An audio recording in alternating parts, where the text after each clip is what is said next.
What are some of the biggest mistakes some people make with their first PC build? In this video, I'll specifically talk about choosing the hardware, not about putting together the hardware.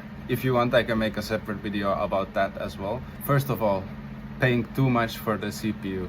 A lot of YouTubers say to get the X3D chips for gaming. To be honest, most people don't need an X3D chip.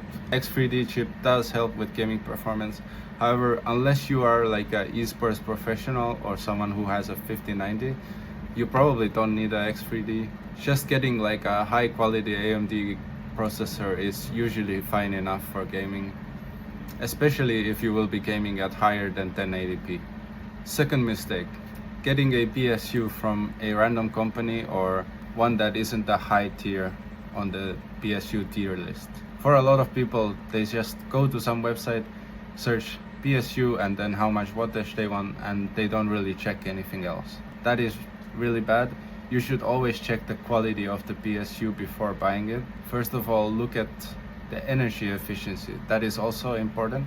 For example, if it's 80 plus silver, that is better than 80 plus bronze in terms of energy efficiency. So if you buy something that is 80 plus gold, it will save you electricity in the long run. Second of all, for the quality, I suggest the PSU tier list. There you can see each PSU's ranking. The third mistake I see people do is not getting proper cooling. It's important to know how cooling works before you build your PC. You have to have intake fans and also exhaust fans, and you have to manage it so that they actually work together well. Otherwise, your components are just gonna fry themselves, especially if you have an air cooler. If you have a liquid cooler, it's a little bit less of a problem, but if you have an air cooler, it's especially important. So before buying your PC, make sure that you actually have the proper amount of fans that are the proper size as well, like they fit inside the case.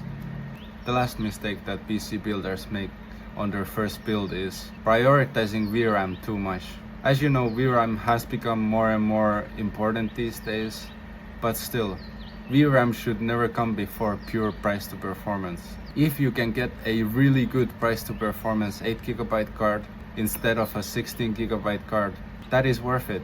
If you can get a way better price on an 8GB card, going with an 8GB card is not that bad at all.